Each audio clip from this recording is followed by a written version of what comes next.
back to the live stream. Well, ranking video. This is my very first ranking video. What this is I just recently finished Recoded about a week or two ago. Sorry, like 2 weeks ago. And then 2 or 3 days ago, I finished 358 over 2 days. And I have officially completed every single Kingdom Hearts game out there. So I decided to get behind a ranked video. That's why I haven't streamed lately, because I've been putting together rankings of the Kingdom Hearts series and why I'm ready for the Phantom to hate me now. I've accepted my ranking. Not a lot of people like my list. If you guys have something different, let me know in the comments. Tell me what your favorites are. Tell me what your least favorites are and why. I have whys to all of this. It's not just like, hey, I don't like Kingdom Hearts 2 because it was boring. Number 1, no Kingdom Hearts games are boring. Number 2, I'm not like that. I literally went into detail on the majority of these on why, and some of them are pretty just obvious. So, also I have comments turned off because this is just a ranking thing. I don't need comments for this. Sorry about that. So without further ado, let's get to the spot number 10, the Key Saga.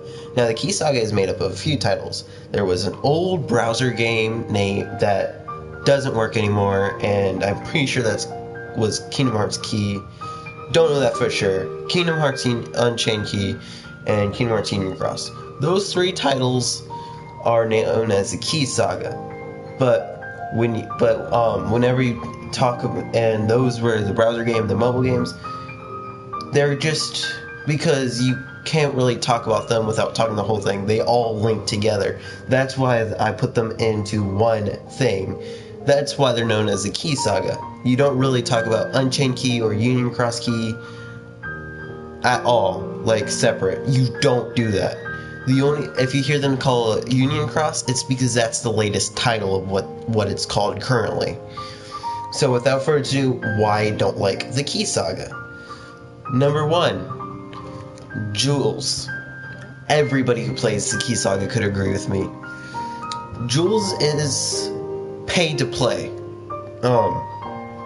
What jewels are is that's how you get medals, and if you don't know what medals are, the medals is how you progress through the game. And you get those medals by jewels, and you either pay for a lot of jewels or work and and after every few levels get a few hundred, which the cheapest packs are 3,000 jewels, and you're not guaranteed a good medal. You're in like 1 of 7 chances of getting a good medal, so it's really a pay to play. Another thing why is the lore.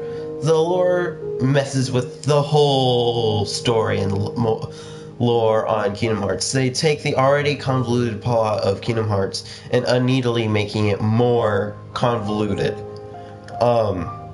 That being said, I'm only playing it currently for the future upcoming Dark Road that I know most of you know about.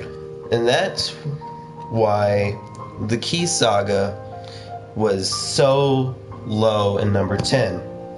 Number 9. You guys are going to hate me for this one. Birth by Sleep. Don't get me wrong. The story was oh so good. The story was really good. I just didn't like how the command deck was set up. And I know the command deck's with a lot of things. Also, I don't like the animation. And this on screen's Birth by Sleep. And I don't like... I'm going to pick on Terra. I don't like Terra. I'm just going to point that out there. His costume is disgusting. I would show you what... You know what? I'm going to click this really quickly so I could show you what hopefully Terra would look like. I hope I will show you what Terra looks like because I especially hate how he looks. I don't like how he sounds either. He sounds like... Because in my Let's Play series, when we did the whole series, I fell asleep during when Terra was speaking. He has a horrible voicing job. I'm just going to put that out there. He has a horrible voicing job. Let's see if I could get something. There, his pants. That's the main reason why I don't like it. His pants. Alright. But the grind as well. Don't get me started with the Kingdom Hearts Birth by Sleep grind. It's too grindy for my taste. But Dream Drop Distance is the same way, but that's higher on the list, and you'll figure out why. Alright. Now we're on to number 8. Recoded. I hate this game so much with a passion. The story is so forgettable, you almost instantly forget it. I'm not even joking with that one. It's only mentioned one other time in the series, and that's in 3, and they only mentioned one line, and you know it's from Recoded because of the day escape. The gameplay was okay, like mediocre. And the side-scrolling and the shooter levels, they just don't work in my opinion. Number 7. Recom, aka Reach Chain of Memories. Now we're finally getting into the games I enjoy. Those other games I didn't really enjoy. I enjoyed the story of it. But other than the story, the gameplay itself, I didn't really enjoy. Now from here on out, I actually enjoy the game, period. I enjoyed this. From here on out, I enjoyed the story, I enjoyed the gameplay. I enjoyed all that. I enjoyed the story for 2 of those other 3. I do not enjoy the Key Saga story. So, number 7, Rechain. If you didn't know, Kingdom Hearts is filled with testing games. That's why you got games with command decks. This one, for example, with cards. This one didn't work out well. That's why they stopped using cards, and they're bringing back the cards in a different way in Dark Road, seeing if that way would work. So Rechain was a testing one, and it didn't get liked, so they just figured out, hey, that's not good, so they stopped using the card method. The story and the story was good. You started getting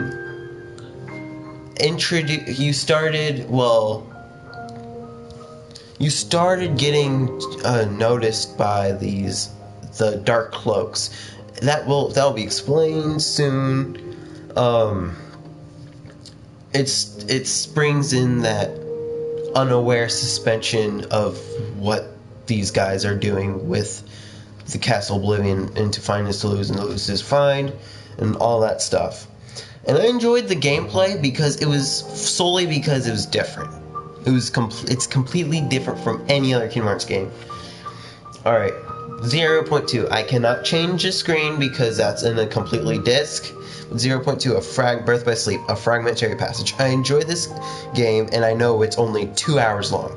I like it due to the showcase of the new game engine, and that's essentially the point of the game, to show off the engine. So I won't criticize the length of the game.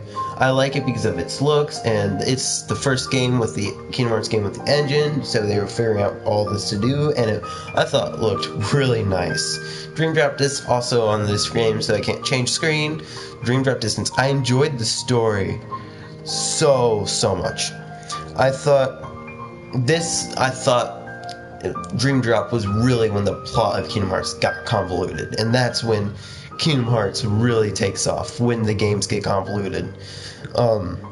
With time travel and everything past Xehanorts, people turning into Xehanorts, it's people getting Norded, it's really cool.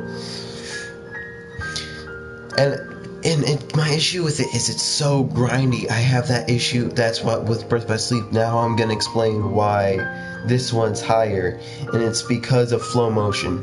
Flow motion's the only thing that saved the game for me. If you don't know what flow motion is, it's where the whole environment is interactable, from grinding on rails to jumping off walls to spinning around poles. It's really cool. It's really fun and cool, and using it in combat makes the experience so much better. Number 4, Kingdom Hearts 1. I feel so bad ranking this as number 4 because it's the one that started it all. I like how whenever you hear, it doesn't take up all my MP, but I love the game so much. It's a game that started it all. I feel so bad for ranking it for number 4. Number 3, 358 over 2 days, aka 358 over 2 days. I loved this game. Story was so good. Gameplay, people hated it, but I liked it. It was interesting seeing the organization characters, and instead of them being our enemies, they were my allies. And the ending hit me harder than a truck going 150 miles per hour. Kingdom Hearts 3, that's obviously a different disc. Everyone was disappointed in it, not me. I thought it was worth the wait. I liked the floaty combat and visuals were amazing. And overall, I like how they finished the saga. Looking forward to the future of Kingdom Hearts. And lastly, Kingdom Hearts 2. Is that a shocker? No. It's a majority of people's favorites. I really like it. And obviously, I like it. It's ranked number 1. Now, this won't be... that's not a surprise. From the never-ending tutorial to killing organization members, this was an all-around great game. Tell me what you guys thought. Tell me how I did horribly on ranking them. May your heart be your guiding key.